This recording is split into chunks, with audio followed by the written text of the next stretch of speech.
This is Studio 809.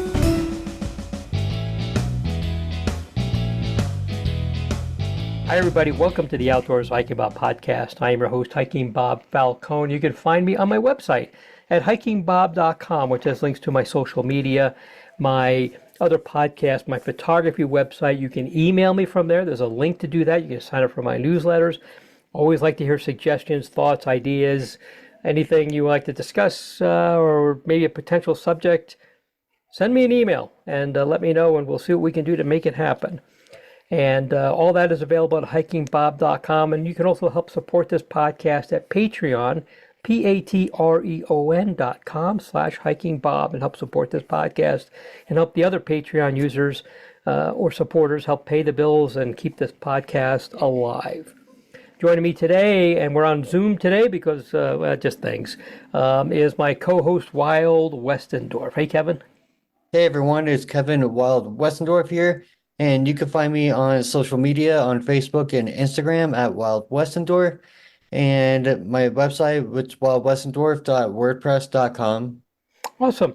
Well, Kevin, good to have you on here, and this makes like 2 weeks in a row. This must be like a miniature record to have you 2 weeks in a row here.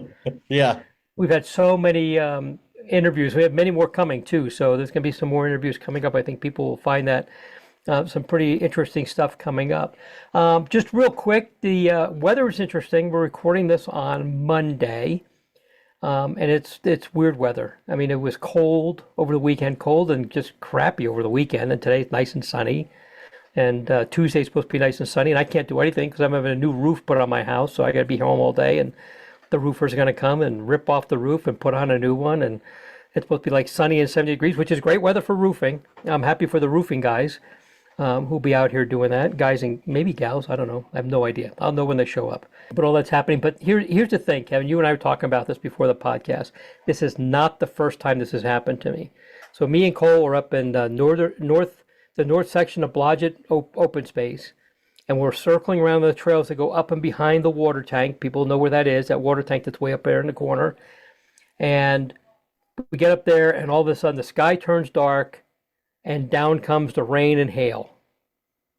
So it's like, well, let's get the gear out. So I have rain gear. I'm always prepared to have rain gear. Put my camera in the bag, put my rain gear on, put the cover over my rain pack, get everything on. And I do this stuff in the space of like 2 minutes flat, right? Mm-hmm. Do all this. It started drizzling, and of course you don't do it when it starts drizzling because you're like, well, let's see how this is gonna be. Of course, it starts coming down heavy.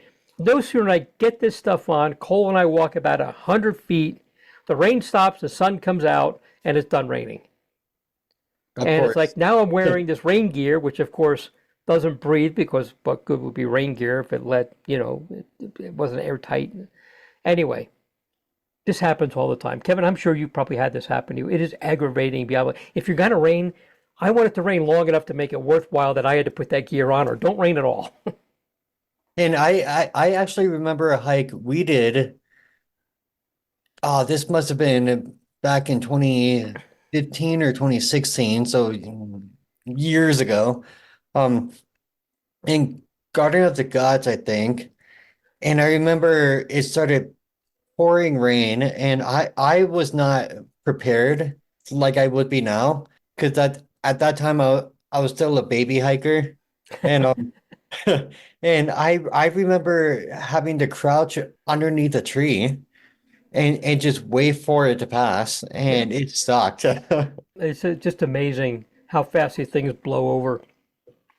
Anyway, so it got, we were fine. And a nice thing, Blodgett open space, lots of the pasque flowers still showing up. They've already gone in some places, but they're big. They're probably like 2.5 inches across, which is big for those. Plenty of wildflowers to see. Beautiful stuff happening up there. Everything's nice and green. So we were just up there. This weekend was this phenomenal event where the northern lights were visible here. I posted some pictures and a video on Facebook and YouTube. It was impressive to see that. And usually when we've seen the northern lights down this far south, usually it's a little bit of a glow in the sky. Mm-hmm. This was actually movement, like you see when you see pictures and video from Iceland or northern Canada or Alaska. This was like, I actually have video of it actually moving in waves. It's electromagnetic. It's not like a sunset or a sunrise, just sunlight. This is electromagnetic waves interacting. And somebody just now on Facebook posted this little chart with what all the different colors mean, which I can't wait to get a closer look at, but it literally came in just before we started recording. And it was just impressive to see. And I'm out there with another photographer. We're way out in eastern El Paso County, almost in the, well, I don't know, past there I think is one more county than we're in Kansas. Maybe two more counties. Yeah. Anyway, we're way out there and it's dark, but you can see this move. It was so cool. And we had this tiny window to go out. There was Friday night, Saturday the weather wasn't good, Sunday it was supposed to be visible again. The weather again wasn't good. We had that, and it was a small window all day Friday. It looked like it was going to be cloudy. It wasn't going to happen. We weren't going to see it. The sky broke, and I know me and other photographers were hitting the road and racing to different places to get pictures. And it turned out to be gorgeous. So if you didn't see it, go to my Facebook page, take a look at it. It was just awesome to see. And for you Patreon supporters, those that sign up for a level that you get a print from me, this print for this month is going to be one of the prints of the pictures of the Northern Lights. Oh, cool. Pretty cool stuff. And I also got a message from somebody who I know who is right now on a cruise, and they're visiting Iceland where the Northern Lights are visible almost all the time. And they said it's cloudy and they would have gotten a better view if they were here in Colorado. Oh, wow. Okay. Sorry about that. These things happen. Did you happen to get a chance at all to see him, Kevin? Did you get a chance to take a look out there and see anything? I'm embarrassed that I was not aware of this. I totally missed it. Just, like other stuff was going on. And then I just started seeing everyone's photos and videos. And I was just like, man, like I had time to go out east and stuff, but I just missed it. Yeah, it happens. It's okay. You can look at my pictures. Yeah. They were pictures from as far south as Phoenix and even Tucson. I think the Keys saw them down in the Key West. Now there they were more of just a glow. And when I first went out Friday, the first spot I went to, it was still kind of early. So it was more like just like bands of color. But then as the night got a little later, around midnight, a little after midnight, it was like movement. It was really just rocking and rolling. It was the coolest thing. Oh, that's cool. Ever. And to be able to get pictures of it, I was just like, wow, that's pretty cool stuff. So really, really, really a great thing. If you saw it, good. I hope you got good pictures. I will tell you, even cell phones were getting decent pictures. And the interesting was cool. That was pretty cool. Was that when you look at it with your naked eye, and you can kind of see it, but your camera, on either your cell phone or regular camera, is sensitive to a wider range of visible and invisible light. So it was showing a lot more stuff than you could see with the naked eye. And that's what made it real. You could just, even if you didn't take a picture, if you just held your cell phone up there, you would see a lot more colors than you would if you looked around it and didn't look at your cell phone. So it's pretty neat. And a friend of mine in North Carolina got photos of it. I hope the next time it comes this far south, I am aware of it, because I would love to see it. It was pretty cool. Before it got dark here, I had a friend of mine who was in Nashville sending me pictures from downtown Nashville, and it was visible.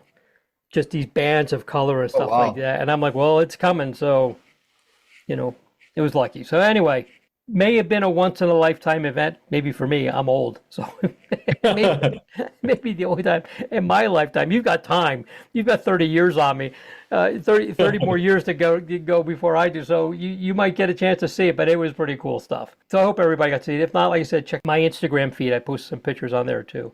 Anyway, Kevin, there was a couple of things I wanted to talk about real quick.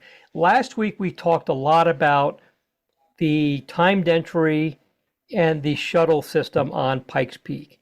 And we talked a lot about how we didn't think it was well planned. I didn't think it was well planned, well executed, certainly not compatible with a lot of hiking usage. And I won't say we took the staff at Pikes Peak to the woodshed over, but it's I'll still say it's not the greatest system. I got a little more information on it over the last week. So one of the things that we didn't like was that there's no stop. You get on the shuttle at mile marker 7, and it goes all the way to the top. Doesn't stop at Devil's Playground.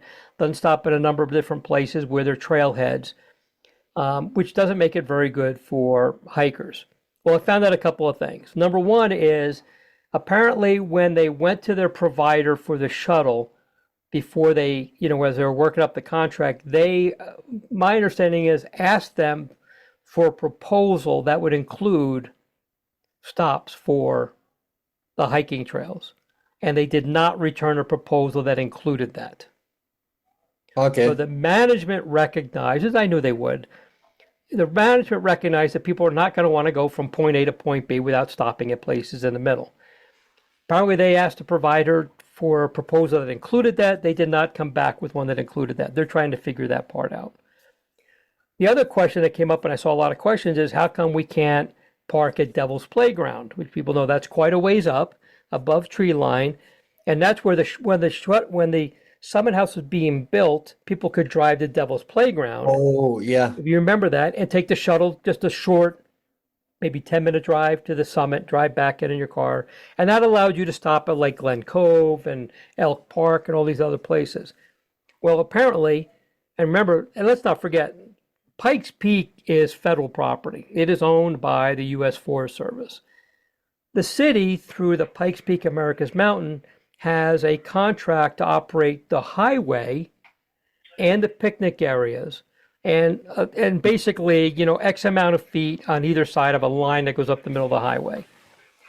Devil's Playground they were given a permit from the Forest Service to establish the parking lot at Devil's Playground was only supposed to be good until the Summit House was finished being built. And that's been a little while. They let him go a couple years past that, but apparently the Forest Service said, enough, we want the land back, you've got to reclaim it, you've got to fix it, and no more parking there. So that's why there's no more parking at Devil's Playground. The Forest Service said, we gave you a permit, we let you go past that time, it's time, you got to stop. So that's why there's no parking at Devil's Playground. So that's a couple of things going on. They are working on trying to establish a system that will allow hikers to get off in between. And I talked to them about some of the things you and I talked about, like maybe every third shuttle makes a couple of stops. The other thing is there's some logistical thing about it. Obviously, if a hiker, especially if a backpacker gets on there with a big backpack, is going to be out for a week, that takes up space. So how much space do they need? There's obviously no way to transport a bike unless you put bike racks on the buses. Well, I've seen those bike racks on buses. They might hold 2 or 3, not a dozen.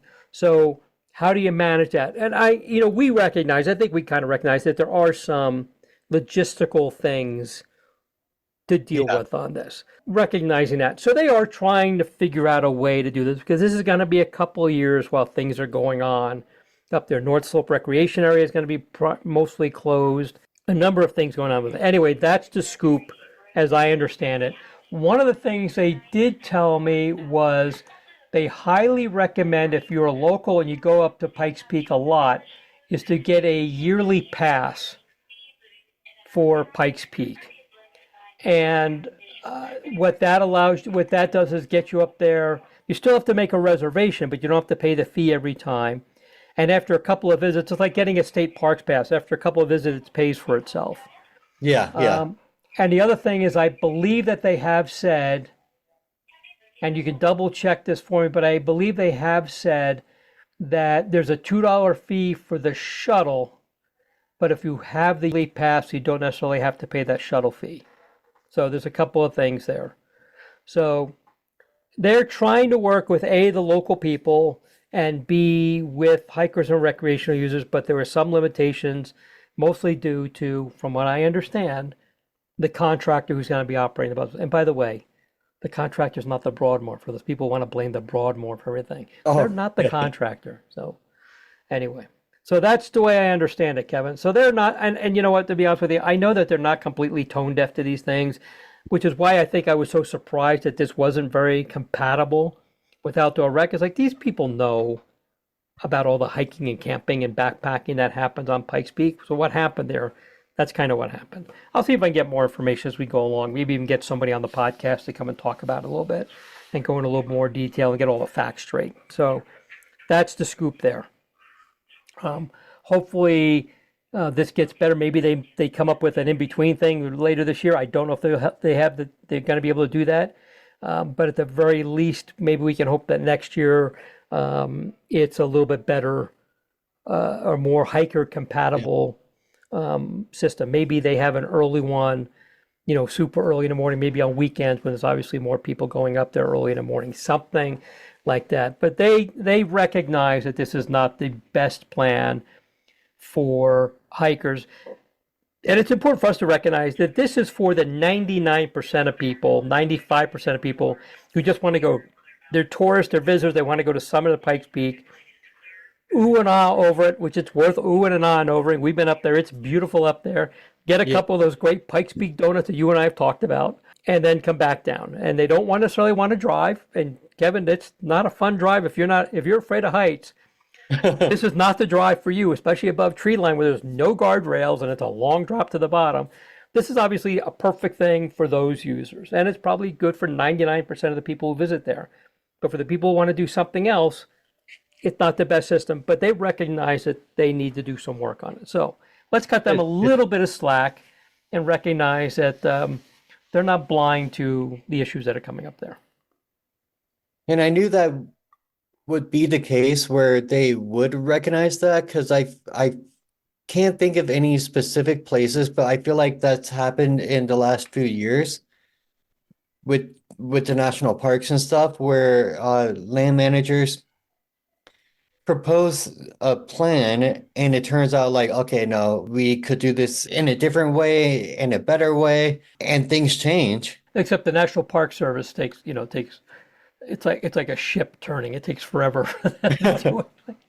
At least, and I'm going to take this a little bit side trip. There's been talk about making Pikes Peak into a national park, into a lot of different things. There's some other talk about making it under the control of Colorado Parks and Wildlife.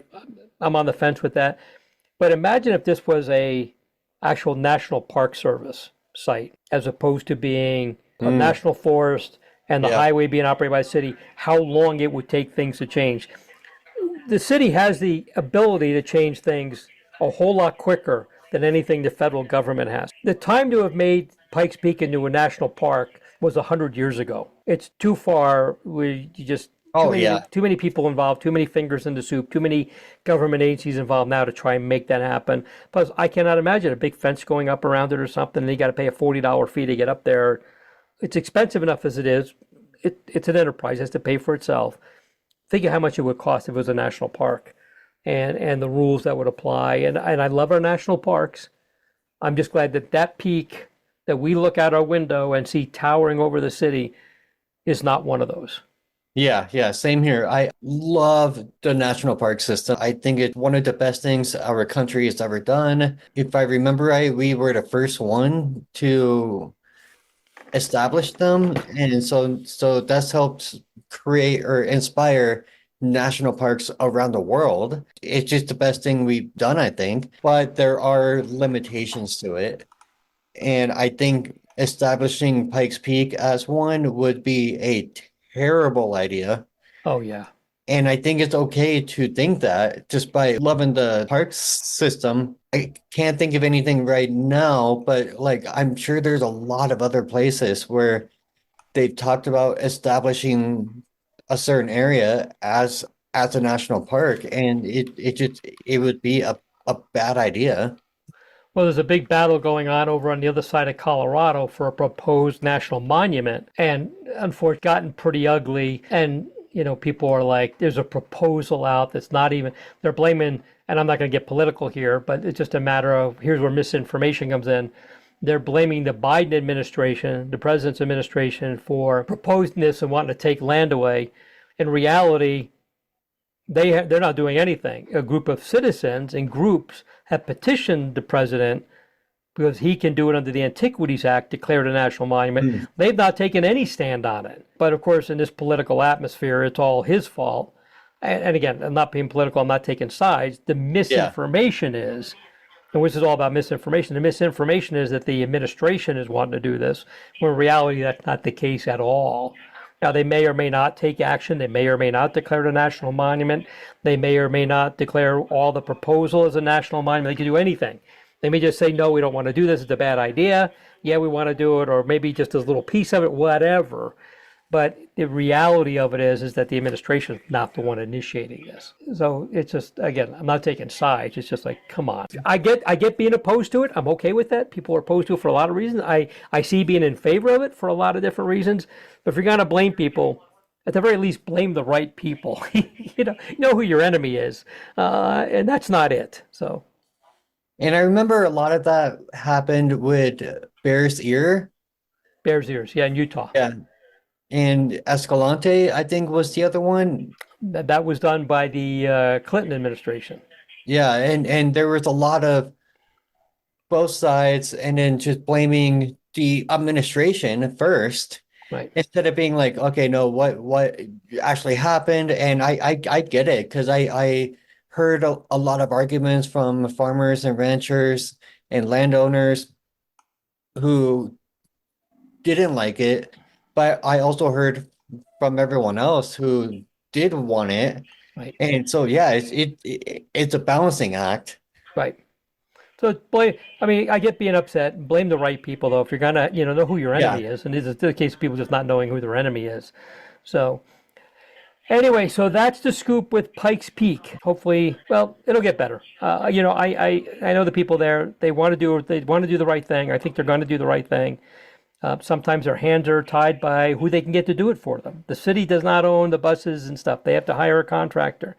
Maybe the contractor, in today's job market, it's hard finding people to work. Maybe they just didn't have the capacity to run more buses or stop more often. If they stop more often, that means it takes longer to get up there and to get back down. There's a lot of things going on here. I get all that. I think they're going to try and fix it. They may come up with a stopgap. I'm going to stick my neck out a little bit, and I'm going to stick my neck out and say, I could probably guess that next year this will be more compatible with outdoor recreation. Makes sense, yeah. Sticking my neck out. And trust me, they don't want to be people shooting at them all the time. It's like, come on. They have other things. So anyway, that's what's happening there. We had a couple other things we want to talk about today, Kevin. The other thing is, in Colorado, we have, and you know that this is my favorite thing, and anybody listening to this knows, is the Cotrex app, the official state app and website for the state of Colorado. The only information that goes on there is official information by the land managers, which I really like about it. So it's vetted information. It's not information just posted by Tom, Dick, or Harry. It has to be vetted by somebody. Now, sometimes those land managers are a little late in getting stuff on there. That's not DNR's fault. That's the fault of the land manager. But there's always ways you can report information. You can report errors and things like that, and they will go to the land manager and say, hey, what about this? Let's send us a correction. But they added a great new feature to it just recently. So if you have this on your phone, you're probably getting a message that you need to update the app. They are adding wildfire alerts into the Cotrex app and the website. And I think this is way cool. So basically what this means is when you pull up the app, if there's a wildfire or something like that happening, it'll show up on the app. So if you're looking to go hike in a place, you can see that there's an active wildfire going, which should tell you, number one thing it tell you is go somewhere else. And number two, it just keeps people from A, getting in the way of firefighters, and B, getting themselves in danger. And C, they could also, hey, I heard you're going up to so-and-so place to go hiking. I just got a thing that on the app that says that there's a wildfire up there. You may not want to do that. So this is built into it. Now, they do tell you that not everybody, all the agencies are going to submit to this and, submit information to this. It's as good as the information that's given them. But again, this is another cool thing that's added to the app that will tell you if there's a wildfire. I think this is just a great addition to this. Oh, yeah. State app. I hate it when I go out of state and I go to look for Cotrex and like, the state doesn't have that. We're one of the few states that has an official app like that. But anyway, that's now available. If you have it, it's It's called Cotrex Colorado Trails Explorer. If you want to look at the web version of it, it's trails.colorado.gov, and it pops up there. And if you make an account, if you make a trail on the app or on the website and save it to your account, it'll pop up on your app.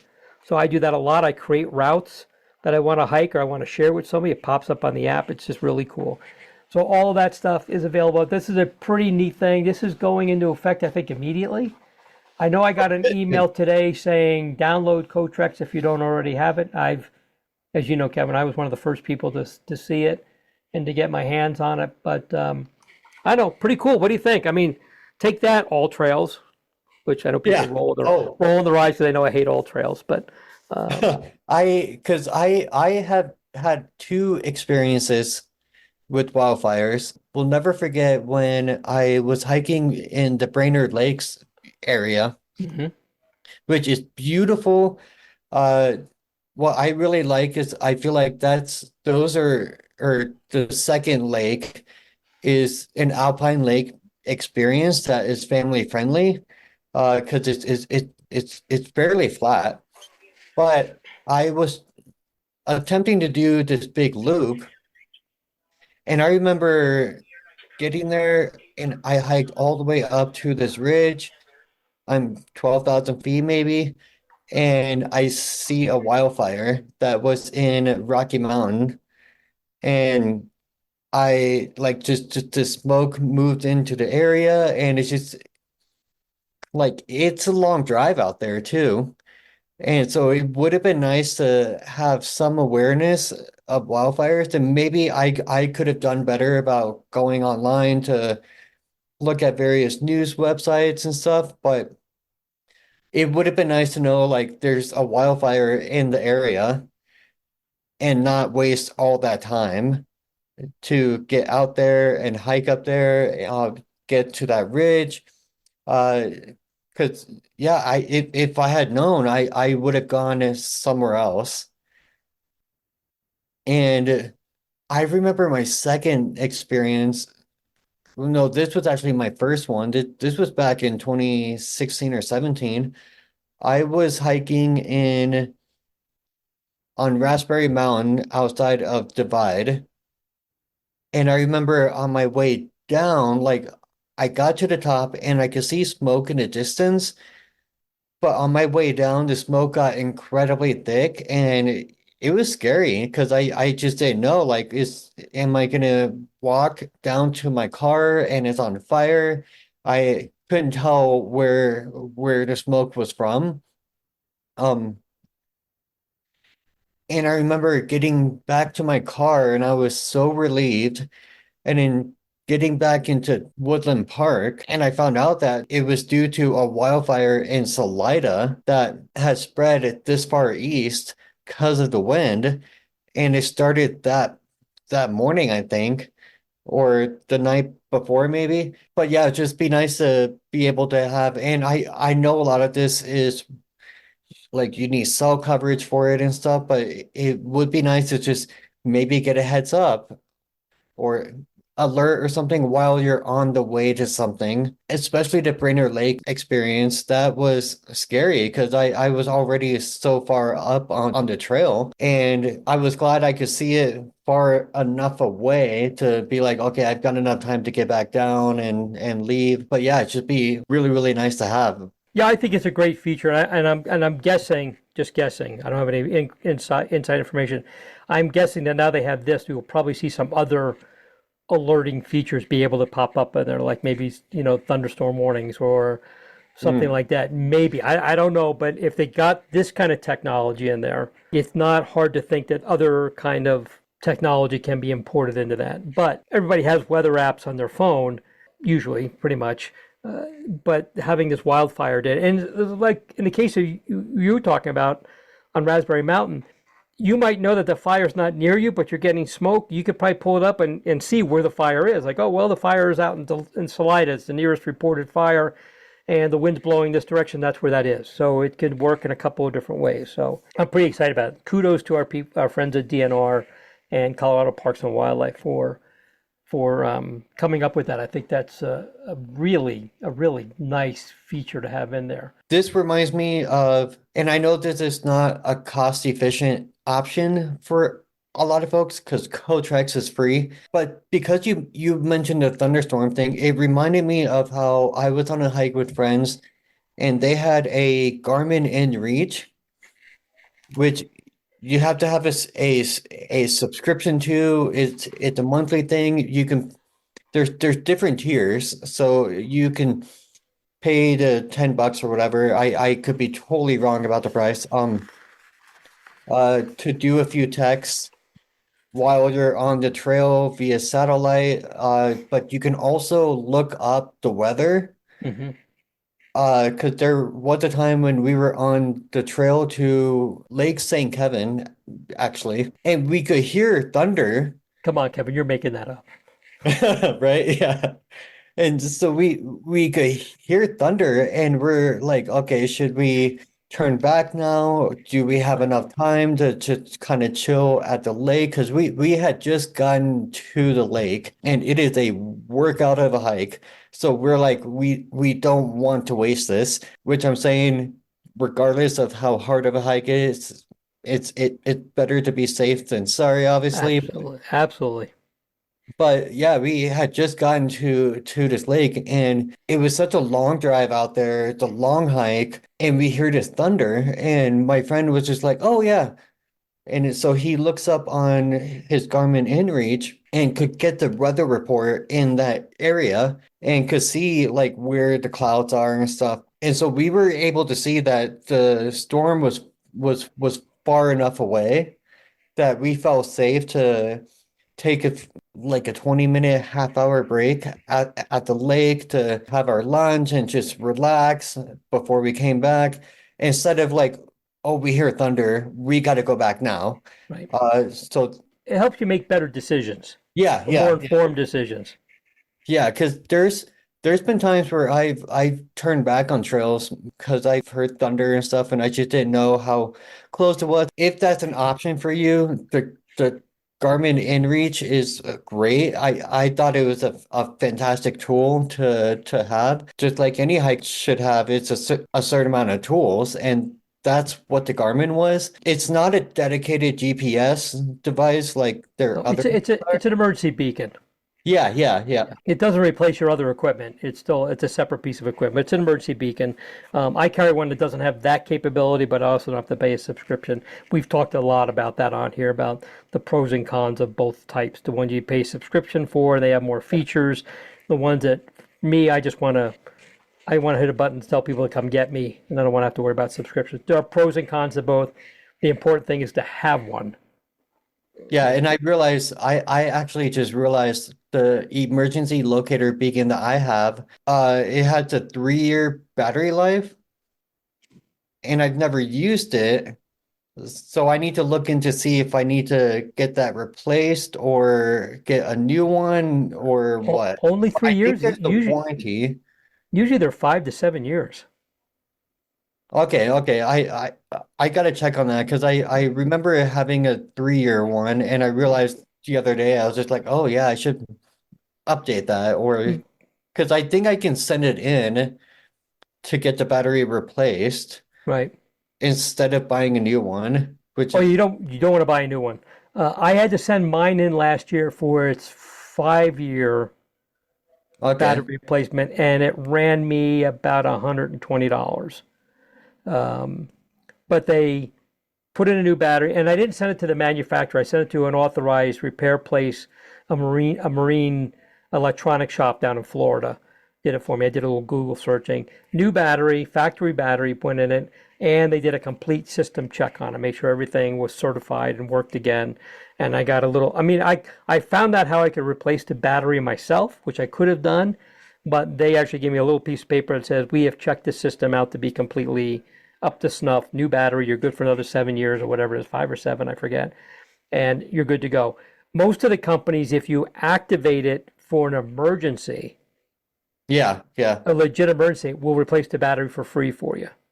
If it Oh, just I didn't know that. Okay. if you haven't used it, you have to pay a fee to get the battery. But a new one is upwards of $400. Like the one I have, even if you have like an InReach, you may pay $150, $200, but there's still a subscription fee. It's still cheaper to get the battery. And it should be cheaper to get the battery replaced. I know for me, it definitely was by several $100s. Yeah, because the one I got, I'm forgetting the brand name, but it was 350, I think it was. Because I got it at REI, actually. Yeah. Right? Yeah. If it's an ACR brand, Yes. Yes. should be 5 to 7 years on the thing. You can look it up and and you'll find out. But if you need help getting the battery replaced, I can put you onto the place that I did mine, and they were cheaper than going back to ACR by quite a bit of money. I think Okay. ACR was around $180, and I think this place did it for 120, and they shipped it right back to me. I had it back in a week. It didn't take long at all. It was out Oh, and back okay. really quickly. So, Kevin, a couple other things real quick. I just want to touch on the road to the Crags Trailhead. You go in that road, and you go past the Mennonite property there, and then there's a like a roundabout, not a roundabout, but a parking area kind of, and then there's the road that goes up to the Crags. That closes every season. As of last Wednesday, the road was still closed due to large amount of snow. Usually it's open by now, but they've Oh, had so wow. much snow, Okay. it's still closed. I also found, talking about snow, there has been so much snow on Pikes Peak this winter that in the first 90 days of the year, the summit was only open about 4 days. And for people who aren't familiar Mhm. with it, Pikes Peak does not close seasonally. It is open all year round, depending on whether they can get the road plowed to the summit. It has been so much snow up there that they've only had the summit, the road open all the way to the summit a handful of times this season. So a bunch of snow. And as of today, Monday, before we're recording this, halfway into May, you take a look at Pikes Peak, and I can tell you this: if you see snow up there, there's way more snow than you think is up there. If you can see it from down here, there's a boatload of snow up there. I do not know the status of the highway. Always want to check on that. If your goal is to go to Pikes Peak and go to the summit, check before you go. Because if you get there and they say, oh, you can only go to Glen Cove, which is nothing wrong with Glen Cove, beautiful.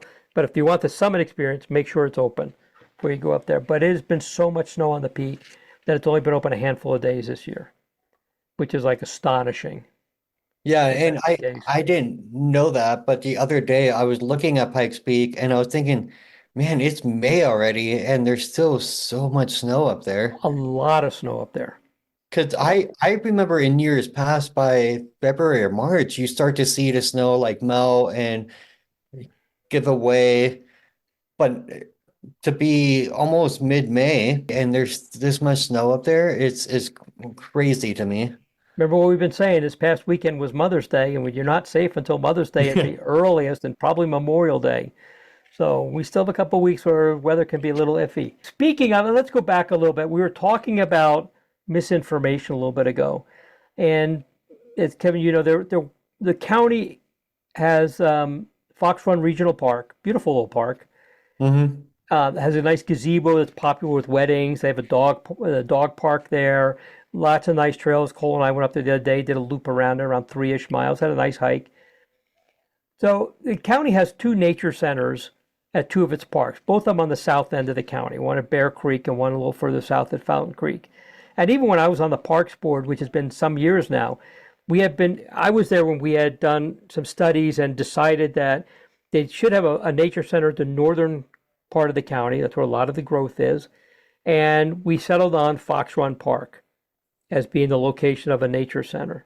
Hmm. And now, if you've seen the drawings of it, it's going to be beautiful. They're going to make it fit into I mean, it's going to be cool the way they're going to make it. It's not going to be a huge complex, anything like that. It's going to fit into the topography. Really going to be a nice thing. Of course, as we've seen with a lot of other projects lately, a lot of people opposed to it, usually based on a lot of misinformation. So I learned Yeah. a little tidbit of information I'm going to throw out there. There are a couple buildings on that park right now. There's the old ski hut, the ski warming hut, where you could cross country ski in there, a bathroom facility here, bathroom facility there. It has been we've determined, or it's been revealed that when they build the nature center and remove some things that are going to be near where that would be redundant. Follow me here. The amount of ground that they're going to reclaim, in other words, return to its natural state, will be more than the amount of ground that will be used up to build the nature center. Oh, okay. That makes sense? Yeah. So people are saying, "Oh, you're going to wreck it." They're actually going to get more ground back than they're going to use to build a nature center. Here's a case where facts get in the way for some people. That's a fact. They have the drawings, they have the plans. So when they build a nature center, some things that were close to where that nature center is going to be don't need to be there. They're actually going to get more land back than the footprint of what the nature center is going to be. I thought that was pretty cool information to know. Good, good. Yeah. Because I am all about that. I don't understand the opposition to nature centers sometimes, because I live right next to Bear Creek. I think the nature center here is amazing. I still like I've been there a bunch of times, and when I'm walking in the area, I'll still stop by just to talk to the rangers because I love that stuff. One of my biggest things that I hated about the pandemic was how a lot of national parks closed their centers because that's one of my favorite things. And I can say the Grand Canyon has one of the best ones I've been to. And it's just fun to just kind of just relax and walk around, read stuff on the walls. The one in North Cheyenne Canyon is great. And the history behind that one is it's awesome too. But That they uh picked up the house from downtown and moved it to the canyon to make a nature center. which is wild to me that Yep, yep. happened because I feel like that wouldn't happen today, just because of how things are. But I have a lot of fond memories of Fox Run Park. I am very, very excited about a nature center being built there, and I think it's really cool how they're being really smart about it too. Instead of just we're gonna place this building over here and then we're gonna have signs up that talk about nature or whatever.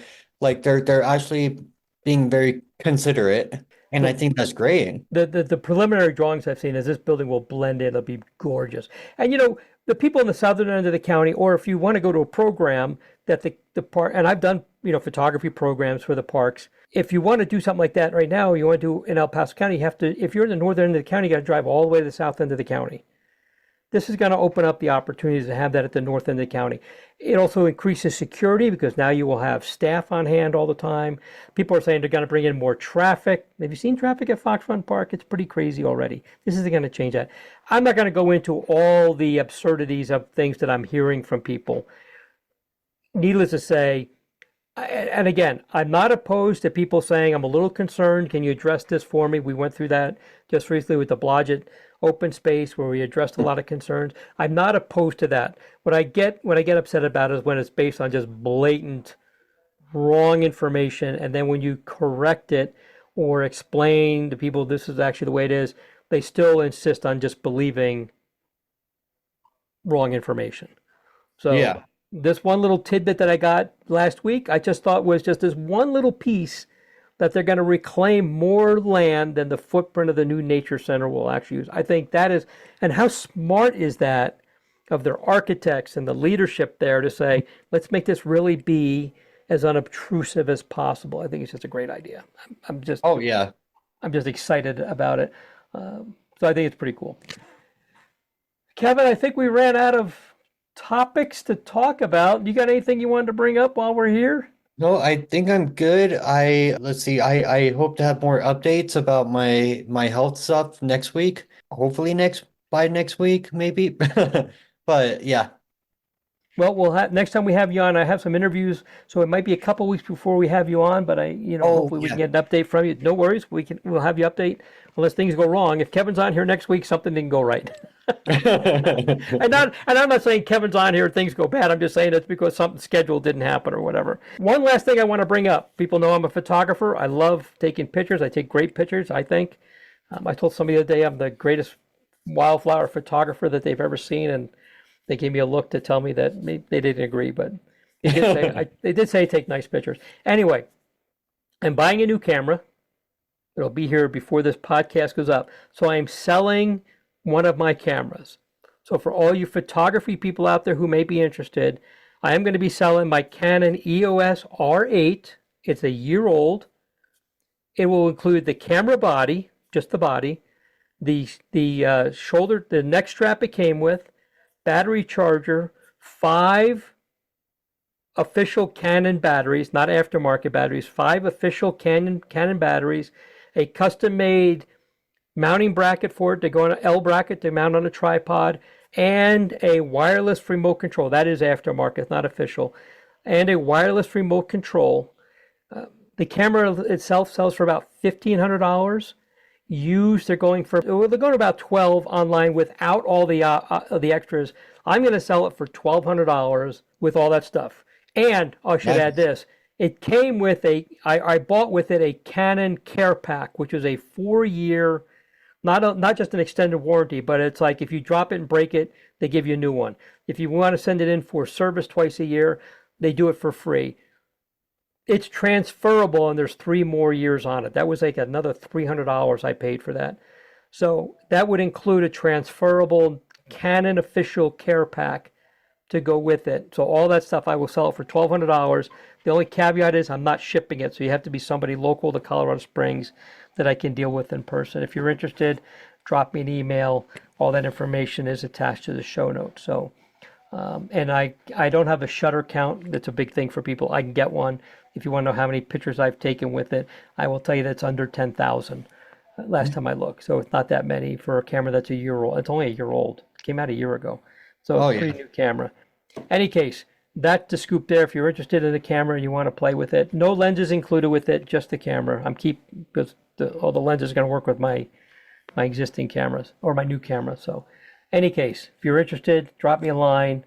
I think at that price, it's a pretty darn good deal. And with that, Kevin, I think we're done and we can say goodbye.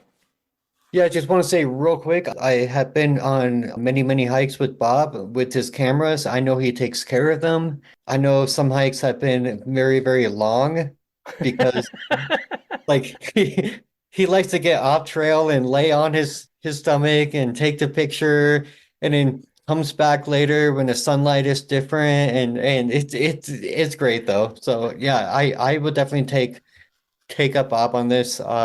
If I could afford it, I would buy that now because I've been wanting like a nice camera for a while now. But yeah, if you can buy this. Thanks, Kevin. And I think with that, we'll probably put an end to the infomercial and just say goodbye to everybody. Hey, we'll talk to you later. All right, everybody. Thanks for listening to the Outdoors Hiking Bob podcast. We'll talk to you next time.